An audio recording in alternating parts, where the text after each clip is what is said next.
Oke teman-teman semuanya, saat ini aku berada di kawasan ruang hijaunya Kota Semarang, tepatnya di Taman Budaya Raden Saleh. Oh, luar biasa banget tempatnya para seniman buat berapresiasi. Oke, kali ini aku berada di sampingnya salah satu penggiat seni, Institut Musisi Jalanan di Kota Semarang.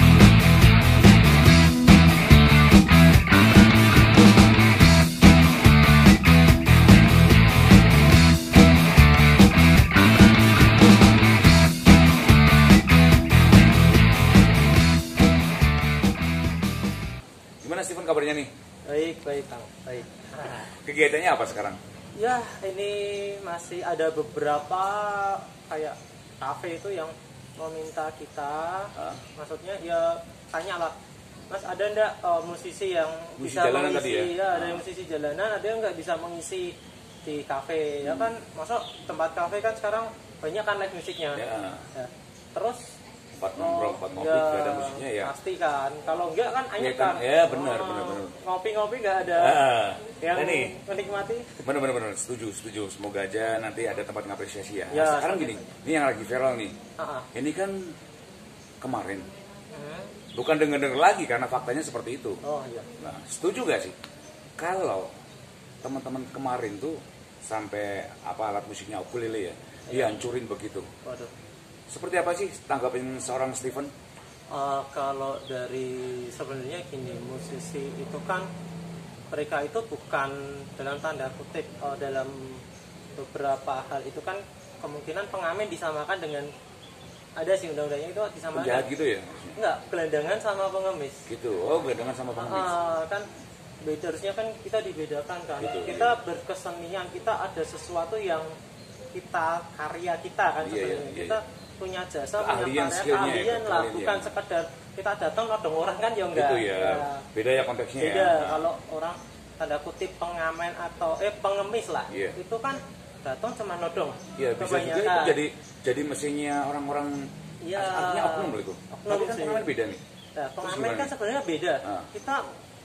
Kita bisa dibilang pengamen itu kayak musisi. Iya, benar. Kayak musisi, namun gimana ya, nasib mereka belum bisa untuk ke tingkat yang lebih baik ya, untuk yang mereka udah sukses ya. Tapi kan mereka mencoba untuk berusaha yang terbaik. Iya, sebenarnya gitu lah. Tapi sebenarnya tidak perlu sampai dihancurkan. Ukulelenya tadi ya? Ya, itu terlalu, ya menurutku sih emang agak frontal banget sih. Ekstrim juga. Ekstrim ya, tengahnya bisa bilang ekstrim. Cuman kan gimana ya? Harusnya sih tidak nyampe segitunya sih, harus. Setidaknya dibina. Iya. Nah, kita tuh gimana ya, seharusnya kita sebagai penggiat kesenian atau ya kita teman-teman musisi lah, pokoknya kan dalam konteks ini kan kita membicarakan tentang musisi atau pengamen lah, kita sebut pengamen.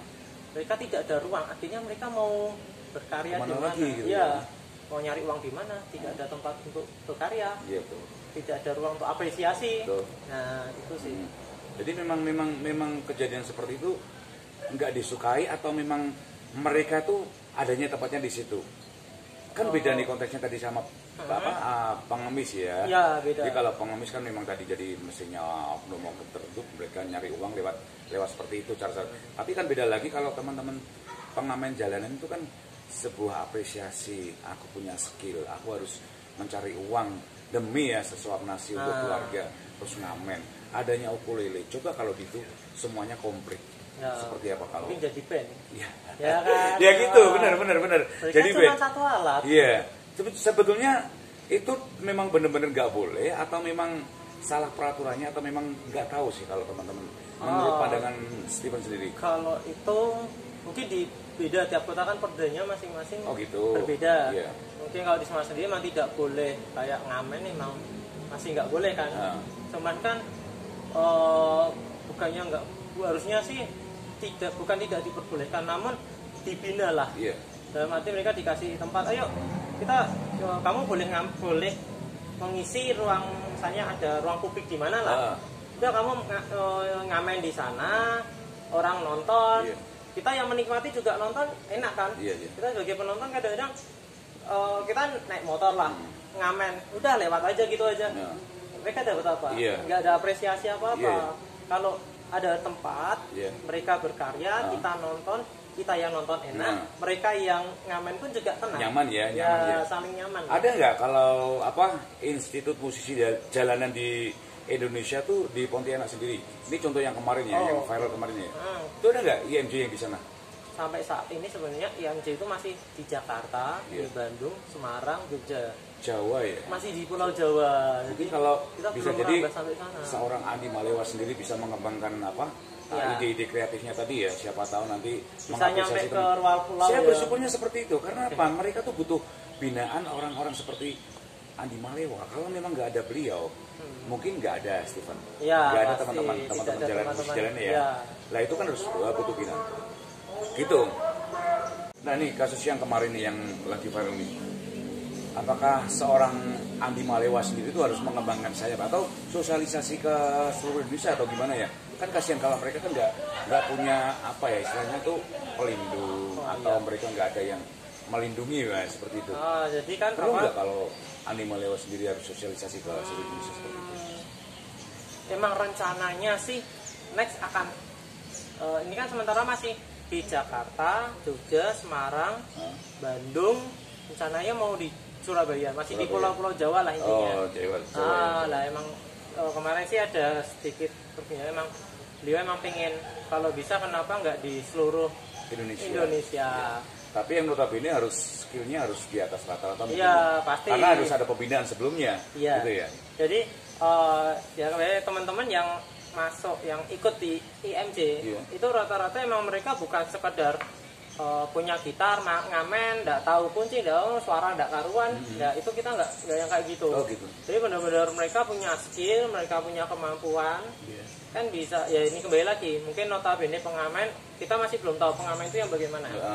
Ada yang cuma sekedar memanfaatkan alat musik untuk mencari uang. Betul, terus. Dalam arti tidak punya skill apa-apa ya.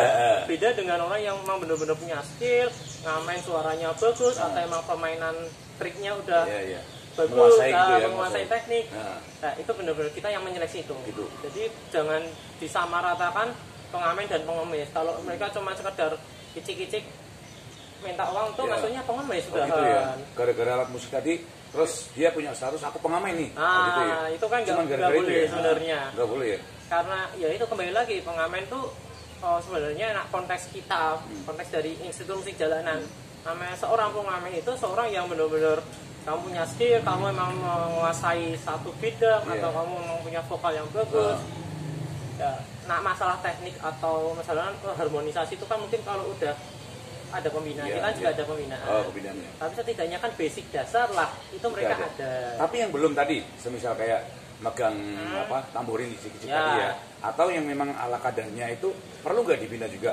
Mereka kan punya mimpi dan obsesi yang sama. Biar gak dibilang tadi pengemis pada akhirnya. Perlu nggak kalau pembinaan dari awal seperti itu?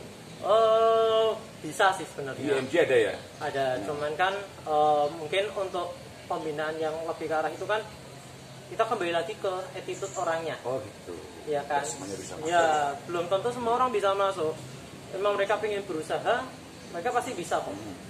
Tapi kebanyakan kan mungkin tadi kembali lagi. Aku cuma misinya nyari uang, ini alat musik kan buat senjatanya aja biar dikirain pengamen gitu. Padahal nggak bisa. Gitu ya. Kan kasihan lah ini tadi tujuan mereka ngamen nih kan beda lagi ya. Saya lihat kan gini, kasus di mana-mana. Kasus di mana-mana seperti ini. Yang terjadi kemarin tuh itu tuh bukan anak gelandangan ataupun orang yang notabene nyun sewu. Artinya dia sendiri itu menghidupi dirinya sendiri. Bahkan bisa jadi mereka tuh punya keluarga. Kan kasihan. Gara-gara terus dia ngamen, terus ketangkep, alat musiknya dihancurin. Walaupun bisa diganti sama pemerintah kota setempat ya, terus ada permintaan maaf. Tapi kan hal seperti itu kan menyakitkan buat keluarganya. Iya benar. Sedikit banyak yang mereka terima itu kan rezeki dan berkah buat keluarganya. Gimana menurut pandangan Stephen sendiri? Kalau yang bayaki, kalau sampai dihancurkan itu sebenarnya janganlah. Dalam arti kasihan lah kalau sekadar mungkin ya Semarang sendiri kita masih ditangkap pasti mereka. Karena kan ada undang-undang perda yang melarang untuk mengamen di jalanan. Tadi gara-gara yang tadi ya bisa main alat musik tapi sekedarnya gitu. Ya itu kan kalau sampai tapi kan demi keluarga juga kan kasihan. Ya sebenarnya dibilang kasihan sih kasihan. kadang-kadang gini loh, mereka tuntutan keadaan satu kan pasti ekonomi keadaan, apalagi di masa pandemi gini juga banyak kan saya teman orang yang dari bekerja, mungkin teman buruh ya, orang yang buruh tiba-tiba di stop. Mereka mau ngapain? Akhirnya nggak ada penghasilan sama sekali ya. Terus ya udah akhirnya mau nggak mau turun ke jalan. Misal ya kita lihat dengan kondisi sekarang kan banyak yang dipoto, banyak yang kehilangan pekerjaan terus ngamen. Iya, betul. Nah, itu gimana ya, mereka dengan kondisi kayak gitu mereka mau nggak mau. Itu kan berarti tuntutan tadi ya. Tuntutan, terus ada beberapa aku juga pernah lihat itu bahkan ya kita kan nggak tahu yang di Pontianak masih single atau udah keluarga kita nggak tahu. Iya, betul. Nah, tapi kan mereka kan punya keluarga. Ya, itu satu contoh Mas. Kalau itu dia beli sendiri, kalau dibelikan sama orang tuanya, bisa jadi dia kalau dia nabung atau dia hutang cuma beli ukulele tadi, kan kasihan. Gimana kalau Steven sendiri, gimana kalau itu kejadian sama Steven sama teman-temannya IMG sendiri? Ada rasa iba, kita ada tetap rasa iba lah. ada rasa adilkah lah gitu seperti itu? Kalau sampai dihancurin sih menurut kita nggak adil sih. Itu kita lebih ke arah mungkin kita aku nggak berani bilang apa karena ini di Semarang kan ada perda. Kembali lagi lah kita di perda. Kalau kita melanggar perda juga kita mau bingung, kita mau membela gimana, emang itu salah. Ada perda, tapi di satu sisi kemanusiaannya ya kita ngerasa kok sampai gitu ya. Bahkan cuma setidaknya kan kalau ketangkep pun nggak usah sampai dihancurin, maksudnya dibina atau diajak ke arah yang lebih kayak ya tempat-tempat publik atau tempat kan banyak kan. Sekarang ruang publik itu banyak loh, terutama Semarang aja lah, kita ruang publik itu untuk tempat kita berapresiasi, untuk tempat kita memainkan dalam tanda kutip kita ngamen atau kita berkarya itu banyak. Gitu ya, gitu. Oke. Soalnya kalau nggak ada ruang apresiasi sendiri ya susah ya. Nah sekarang gini, gimana caranya nih kalau menyiasati keadaan seperti itu kan kita harus misalnya dari ungkapan hati sendiri. Pengen nggak kalau pengamen sendiri seorang Steven itu harus izin ke pemerintah kota ataupun pemerintah daerah sendiri, ada tempat ataupun ruang untuk apresiasi kayak gitu? Kan ini semata-mata kan bukan sekedar tempat, tapi ruang publik. Iya. Impian bersama. Iya betul. Impian teman-teman. Iya, IMJ ya. Seluruh Indonesia ya jadi. Ini khususnya di Kota Semarang nih. Nah, kita tuh pengen ngelihat keadaan kemarin kan jadi merasa iba. Terus ini kita harus tergerak hatinya nih, gimana caranya harus istilahnya mengakomodir mereka semua, jadi ada ruang apresiasi, tempat yang bisa mereka untuk ngamen tadi ya, berekspresi tadi ya. Gimana nih kalau seorang Steven sendiri pengen nggak ngomong sama pemerintah kota ataupun pemerintah daerah, perlu nggak sih ruang-ruang seperti itu untuk mereka semua, atau harus melewati beberapa tahapan, ada sertifikasi atau gimana? Padahal kalau IMG sendiri kan udah ada sertifikasinya dari pemerintah pusat ya, badan hukumnya udah kuat. Nah ini tinggal pemerintah kota Semarang nih, kayak gitu. Benar. Jangan sampai ada kejadian terulang di Pontianak. Semarang harus ada ruang apresiasi yang bikin nyaman buat mereka semua. Pernah kan itu di Semarang juga pernah kejadian sampai sama kayak di Pontianak, angklung, dirusak juga. Makanya kan kok sebenarnya keinginan hati tetap ada lah. Dalam arti kita pengen Pak atau Ibu pemerintah Kota Semarang mungkin nggak cuman di Kota Lama nih, bisa jadi nanti nggak tahu kita di mana, kan banyak ruang apresiasi ataupun ruang hijau ataupun ruang terbuka di Kota Semarang ya. Siapa tahu nanti di situ ada berapa space untuk mereka semua berkegiatan. Iya, kan kita juga pengen lah.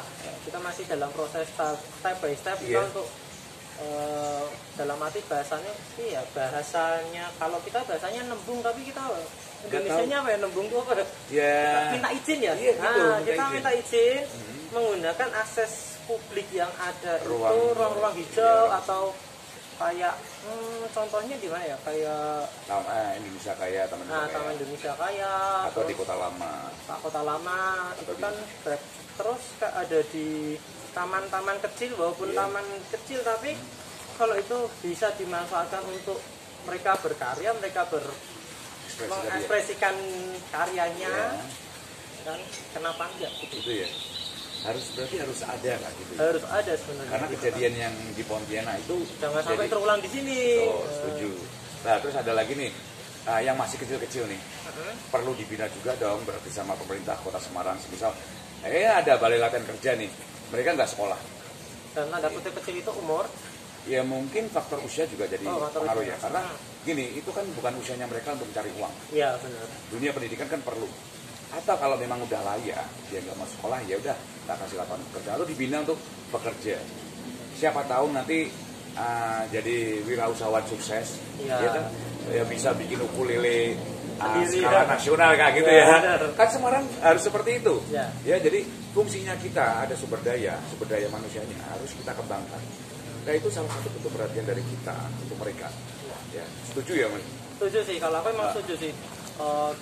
Dan terutama di tempat IMJ sendiri emang untuk anak-anak usia 17 tahun ke bawah emang sebenarnya kita tidak mau menerima karena itu kan takutnya eksploitasi anak. Karena itu kan sebenarnya umur-umur di mana mereka tidak untuk bekerja sebenarnya malah harusnya bersekolah kan. Sekolah di Indonesia udah gratis sebenarnya. Untuk SD, SMP, SMA ya. Nah, sebenarnya masa-masa itu namun kan ya gimana ya, kadang-kadang mereka juga nggak mau sekolah atau gimana kan sering kan itu karena kemauan dia sendiri berarti ya katanya, dipaksa pun mau udah nggak mau tapi kan harus dunia pendidikan kan perlu dari awal sih dari dasar ya mungkin balik untuk pelatihan tenaga kerja itu mungkin mereka daripada mereka ngamen mending dalam hal ini ngamen yang nggak jelas kadang-kadang juga arahnya kemana juga nggak tahu ya mungkin kalau mereka ada teman-teman musisi mereka mau untuk yang masih kecil-kecil dilatih untuk bermain alat musik dengan lebih baik itu sebenarnya bagus sih. Bagus kan banyak sekarang nih pemain band ya atau gitaris, drummer, bassis, keyboardis semuanya kecil semua kan banyak. Kan bukan berarti harus kita mengeksploitasi mereka, tapi setidaknya kita mengarahkan dengan benar. Kan hal seperti itu kan perlu. Sekolah nggak harus formal, kalau mereka udah nggak mau jangan dipaksa. Setidaknya pendidikan dasar itu ada buat mereka. Salah satunya tadi ada binaan sekolah musik gitu untuk mereka semua. Biar nantinya setidaknya bekal kedepannya itu siap.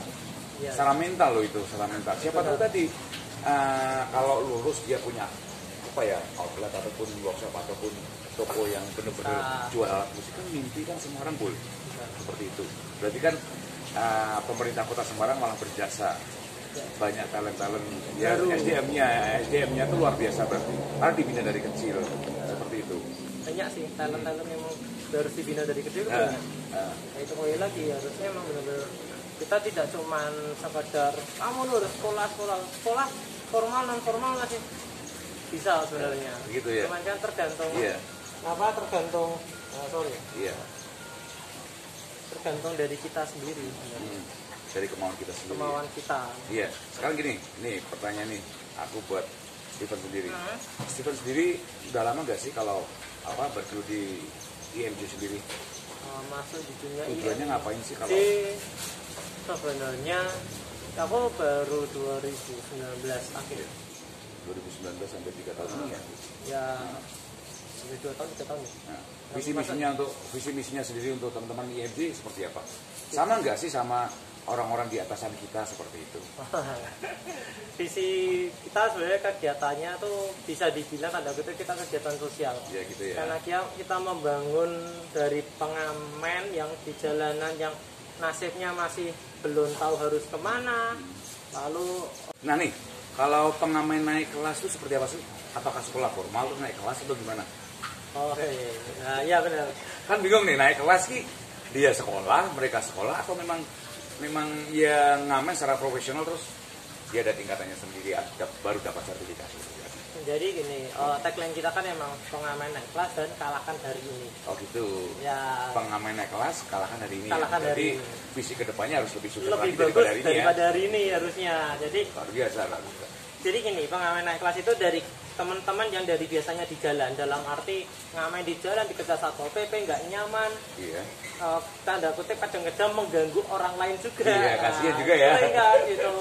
Dan sering memang iya. Kita lagi mungkin satu dua orang kita merasa terganggu. Ini ngapain sih gitu loh. Nah, itu kita pengamen naik kelas itu adalah dari mereka yang kayak gitu, mereka kita bina, mereka kita tempatkan di tempat-tempat yang benar-benar ruang publik, gitu yang kita sudah mendapatkan izin, kita sudah ya kita udah izin lah pastinya atau ada izinnya ya udah izin kita ke dinas atau di mana dinas mana nih? Kita kalau berhubungan dengan musik, kita kemarin sudah audiensi dengan Pak Sinung. Pak Sinung itu di Sputpar Jateng. Oh gitu. Dan di Sputpar Jateng di Sputpar Jateng sama Dinas Pariwisata Kota Semarang. Oh di Sputpar Kota Semarang. Ya. UIN. UIN. Oh luar biasa. Jadi, alhamdulillah berarti kalau udah ada kesepakatan seperti itu kan malah nyaman teman-teman semuanya. Ya, jadi kita diberi beberapa tempat ruang publik, kita mengelola ruang publik untuk kan ruang publik itu dari mereka di jalanan, mereka ditempatkan di situ. Itu tempat yang lebih layak, mereka ngamen dengan lebih maksimal, orang kita nonton juga nyaman. Itu harus lewat IMJ juga berarti? Ya, pasti. Ya pastinya ya. Ya pastinya. Jangan salah kalau udah masuk IMJ terus kena razia seperti itu. Kalau IMJ kan jaminan enggak. Dan jangan salahkan juga kalau yang ngaku-ngaku ngamen terus nempati di tempat yang udah diizinkan sama di Sputpar Kota Semarang khususnya buat IMJ tapi mereka masuk. Kan harus lewat IMJ juga. Ya beberapa emang karena kan kita satu atas nama IMJ kan kita juga mau mempertahankan kualitas. Kita nggak sekedar datang ngamen, anak kecil datang pakai cicing ngamen di sekitar itu kan ya itu mengganggu juga ketemunya. Tidak ada yang dinikmati, kita dari penonton juga ini apa sih gitu kan. Tapi kalau dia ahli, bukan bawa cicing atau tamborin tadi ya. Tadi kan mungkin kan dia gitar sendiri atau dia main drum sendiri. Nggak masalah, tapi kan kebanyakan kan kalau tempat-tempat yang sudah ada izinnya kan mereka masih akan Mas ini pengelolanya siapa? Gitu. Pasti kan akan kita mau menempati kan juga kayak gitu. Kalau kita di ruang publik lah, di taman atau apa kan kita nggak mungkin semata-mata datang langsung buat konser atau gitu kan. Malah langsung diusir lah pasti kita. Berapa kali dalam satu bulan kalau teman-teman IMJ ngamen di tempat-tempat yang udah disediakan sama di Sputpar Semarang? Ini kita sebenarnya kita udah jalan dari 2019 akhir. Oh lama banget ya? Iya, jadi 2019 akhir kita kerjasama sama dari pertama itu kita ada di Semawis. Oh Semawis dulu. Semawis. Itu trial dulunya, trial kita di Semawis, terus kemarin ini kita udah deal sama Mario Koco, kita bisa kita bisa akses, kita bisa ngamen di sana. Terus sih. Terus lainnya ada nggak? Lainnya di Semawis terus Kota Lama sama di Kampung Di Mario Koco. Mario Koco. Ya. Kalau di tempat lain ini kan sebenarnya karena masih masa-masa pandemi, jadi kita masih belum boleh membuat kerumunan. Sebenarnya tidak boleh buat kerumunan. Itu aja sih sebenarnya. Terus gini, aku tertarik tadi perlu juga sih, ya mungkin klarifikasi atau memang harus tidak lanjuti ya. Dari Barda tadi sedikit penyentil nggak masalah sih kalau memang itu oke buat kita semua merasa nyaman. Soalnya kan gini, bedanya antara pengamen dan pengemis atau ODGJ itu kan nggak ada bedanya. Ya, kalau dihantam rata kan kasihan senimannya. Padahal kan udah ada institut musisi jalanan kayak gitu. Itu gimana nih? Stephen sendiri gimana? Ya, harus ada perubahan nggak di situ? Sebenarnya harus ada perubahan sih. Dalam arti kita sebagai musisi, kita sebagai seniman lah atau penggiat kesenian, masa ya disamakan dengan mereka yang tanda kutip ODG lah atau pengemis kan? Gitu ya. Kan ya kita nggak etis, kita punya skill, kita punya sesuatu yang kita tawarkan. Kalau dalam bahasa marketing kan kita punya produk kok. Produk masa disamakan sama orang yang nggak ada produk. Oke. Ya kan? Setuju sekali aku. Berarti kalau produk itu udah dikemas kayak IMJ tadi ya, siapapun lah nanti. Saya setuju banget dari obrolan dari awal sampai sekarang nih, termasuk Mas Andi Walewa udah istilahnya meluangkan waktunya bersosialisasi ke teman-teman para seniman jalanan khususnya pengamen ya. Terus Semarang sendiri ada Mas Stephen, terus sama teman-teman pengamen sendiri. Iya. Nah aku pengen IMJ sendiri atau siapa yang berkegiatan berkesenian di Kota Semarang, saya pengen ada ruang apresiasi yang nanti kita upayakan. Siapa tahu cerita senja menjadi salah satu tujuan untuk teman-teman seniman semuanya ya, termasuk pengamen tadi ya, mengapresiasi buat mereka semua. Kita tujuannya untuk mengakomodir mengapresiasi, memberikan tempat ataupun ruang untuk berkesenian. Jadi jangan ragu dan jangan takut, Pak, gitu aja. Kalau memang itu skillnya udah dari IMC sendiri udah notabene sertifikasi, apa salahnya bisa nanti ke cerita senja, kita ngobrol bareng, ngopi bareng, bikin ide kreatif. Adanya cuma di Semarang gitu. Oke, Steven, karena obrolannya asik banget ya, mungkin lain waktu aku pengen ngobrol sama seorang Andi Malewa beserta Steven sendiri yang ada di Semarang ya. Siap. Nanti nunggu momen beliau ke Semarang aja deh. Oke, siap. Gitu. Aku tunggu beliaunya, nanti sampaikan ke Andi Malewa bahwa teman-teman Let's Go Gas dan Cerita Senja tuh pengen ada ide-ide kreatif atau sebaliknya. Misalnya studi banding kayak gitu. Ya kayak gitu ya. Jadi misalnya gini, kita pengen menjadi Semarang ataupun kota yang identik ya, kota yang identik. Nggak harus kita ke kota yang udah identik sama budaya ataupun seninya. Semarang harus sama, nggak ada bedanya. Yang mungkin yang di apa udah ada lah kota-kota seperti itu ya, di Semarang harus ada. Semarang tuh kota berkesenian karena sejarahnya udah ada, dan kita tinggal ngobrol di sini, ngobrol bareng, tinggal duduk di sini, itu ya salah satunya ya Raden Saleh Syarif Bustami. Itu kan seniman juga di kota Semarang, di zaman Belanda loh. Oke Steven, lain waktu kita ngobrol asik lagi. Kita tunggu Andi Malewa ya. Jangan ditunggu Bang. Siap pokoknya. Kalau nanti ada waktu kita tunggu deh pastinya. Oke, sekian dulu dari saya Rizky Kaidat beserta dengan Steven. Salam peace dan let's go gas.